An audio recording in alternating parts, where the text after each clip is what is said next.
Cooperative bank structure and regulation. तो देखो ये बैंकिंग वाला जो पूरा टॉपिक है ना, इससे क्वेश्चन जरूर आता है। You just cannot escape this topic. That's why read this topic very well. Cooperative Societies Act 1904 governs cooperative societies in India. 4-tier structure of cooperative banks. Do you understand that? Central cooperative banks, which are also known as the district central cooperative banks, operate at the district level, providing loans to affiliated primary societies, especially primary agricultural credit societies or PACS. State cooperative banks operate at the state level. Primary cooperative banks serve urban and semi-urban areas, focusing on non-agricultural businesses, and land development banks cater to farmers' needs, offering credit for development purposes. Now, LDBs जितने भी होते हैं आपके ये land development banks, they are crucial for making the rural economy successful.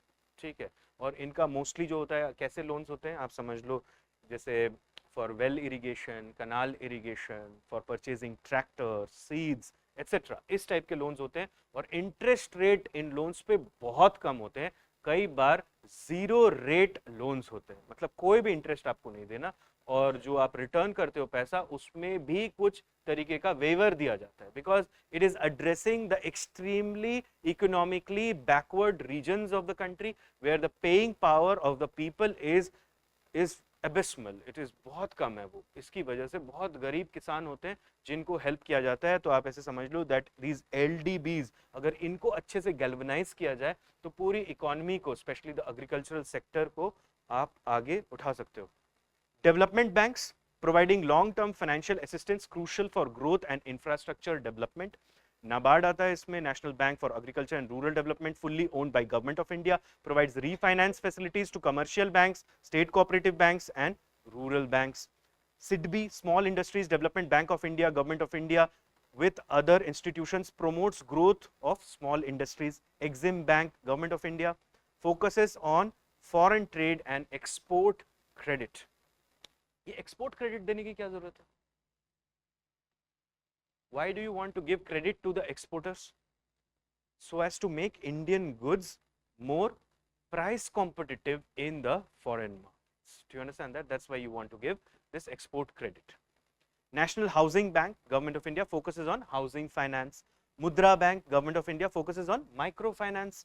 And NABFID, National Bank of Financial Infrastructure and Development, Government of India, focuses on infrastructure financing. तो ये कुछ banks है, dedicated banks हैं, and we call all of them as development banks. Sometimes they are also known as DIs or development institutions, or DFIs or development financial institutions. Do you understand that?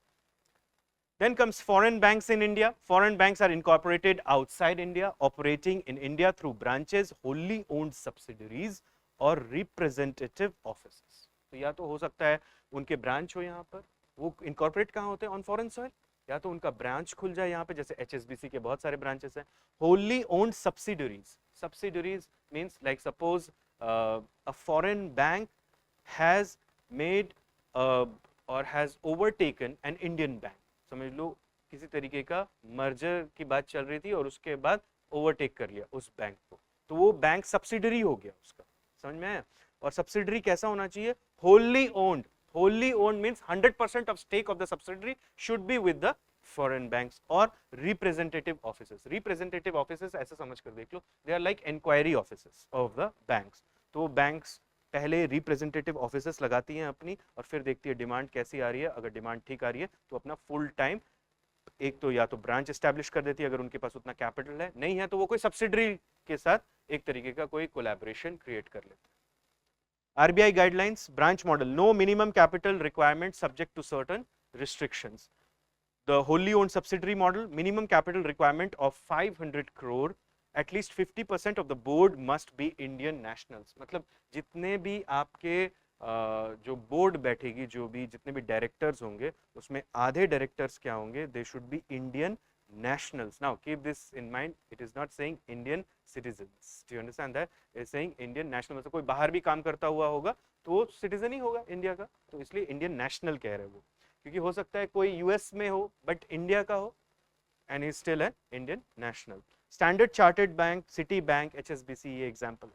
Banking regulation amendment act 2020, commercial bank example SBI axis regulated by RBI, cooperative bank single state जो भी एक ही state में है और rural areas में उनको regulate करते हैं RBI और स्टेट गवर्नमेंट। अगर सिंगल स्टेट में है लेकिन अर्बन एरिया में है तो RBI ही रेगुलेट करते हैं उनको।